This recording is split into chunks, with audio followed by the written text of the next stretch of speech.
Қайырлы күн баршаңызға. Бүгін мен сіздерге ерекше әдіспен қайнаған суда жасалатын батон нанның рецебімен бөлісемін. Сырты қытырлақ, іші жұп-жұмсақ болып, өте дәмді болып шығады.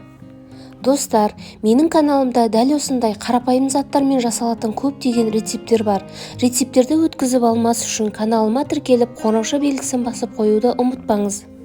Бұл нанды жасау үшін ең алдымен ыдысқа жылы су құйып, оның үстіне бір ас қасық қант және бір ас қасық толтырмай ашытқа салып араластырамыз.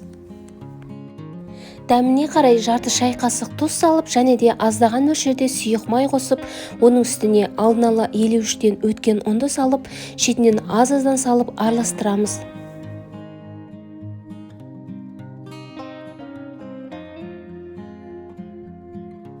Масса қоюлана бастаған кезде ұнды аз-аздан сала отырып, қолымызбен жұп-жұмсақ етіп қамыр илейміз.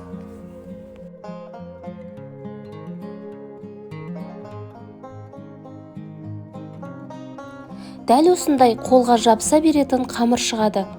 Қамырға 2 ас қасықтай сұйық май қоссақ, қамырымыз өте жақсы иленеді.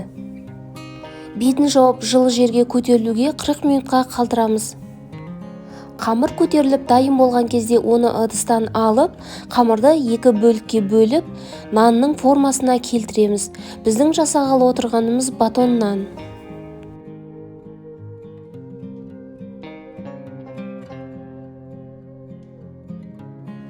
Дәл осылай етіп, батонның формасына келтіріп аламыз.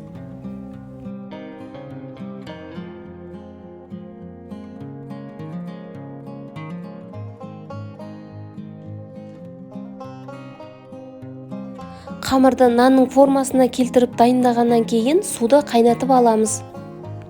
Қайнаған суда салып, екі бетіне кезек-кезек аударып, нанымызды пісіреміз. Достар, менің каналыма алдағы уақытта осындай көптеген ерекше керемет рецептер шығады.